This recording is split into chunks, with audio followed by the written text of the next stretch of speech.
जौनपुर जामिया इमामिया नासिरिया अरबी कॉलेज पहुँचे शिया personal law board अध्यक्ष मौलाना यासूब अब्बास साहब।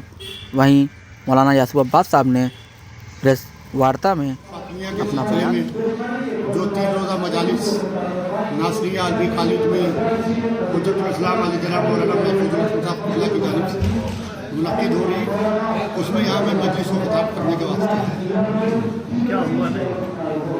रसूल इस्लाम की बेटी जनाब फातिमा ज़हरा को रसूलुल्लाह के दुनिया से जाने के 75 दिन या 90 दिन, 2 रिवायतें हैं, या 75 दिन या 90 दिन के उनके पहलू के ऊपर जलता हुआ दरवाज़ा गिरा दिया गया था और रसूल की बेटी दीवार और दरवाजे के बीच में आ गई थी और उससे उनके शिकम में एक बच्चा था, जनाब मोहसिन उनके बेटे थे, उनकी शहादत वाक़ई हुई थी। तो उसी की याद मनाने के वास्ते हर साल अज़ाए फातिमिया का सिलसिला बर्पा होता है और आज पूरी दुनिया में ये अज़ाए फातिमिया के दिन मनाए जा रहे हैं और जनाब फातिमा की याद पूरी दुनिया में मनाई जा रही है।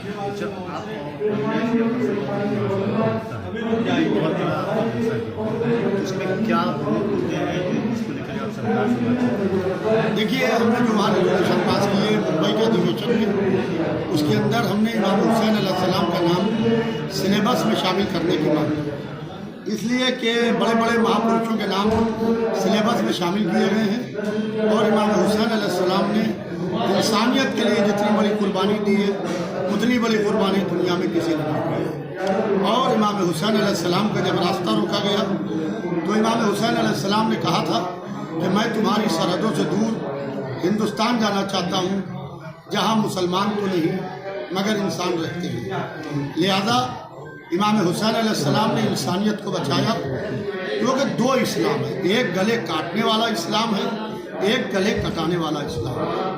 आप देखिए जो तालिबान में हो रहा है, जो हमारे पड़ोसी मुल्क में हो रहा है, ये इस्लाम नहीं है कि पिंजरे में पत्रकार को डाल के उसको पेट्रोल छिड़क के आग लगा दी जाती है और अल्लाह अकबर की सदा भी बुलंद होती है। ये इस्लाम नहीं है, इसका इस्लाम से दूर दूर तक के कोई ताल्लुक़ नहीं है। इस्लाम वो है कि अपने गले कटा के दीन को भी बचाया और इंसानियत को भी बचाया। राजनीति आजकल हो रही है, लफ्ज़ जिहाद को खास तौर पर कहा जाता है मुस्लिम इंडिया का काम। देखिए, जिस तरीके से मुसलमानों को टारगेट किया जा रहा है वो बिल्कुल गलत टारगेट किया जा रहा है। लफ्ज़ जिहाद के ऊपर हिंदू अपनी शिनाख्त छुपाए या मुसलमान शिनाख्त छुपाए वो गलत है, इसलिए कि कोई भी बच्ची हो, बच्ची बच्ची है। हिंदू के घर की बच्ची हो या मुसलमान के घर की बच्ची हो, उसको बच्ची की निगाह से देखना चाहिए, उसको धर्म या मज़हब की निगाह से नहीं देखना चाहिए। मैं उत्तर प्रदेश के मुख्यमंत्री श्री योगी आदित्यनाथ जी से ये गुजारिश करूँगा यहाँ जौनपुर से कि ऐसा सख्त कानून बनाएं कि कोई भी इस तरीके की हरकत करने की सोच भी नहीं सके। अच्छा, मदरसों को लेकर जो सरकार जांच करा रही है, तमाम कई मदरसे, इस पर भी आपका बयान आया था कि जो सही है उसको करना चाहिए।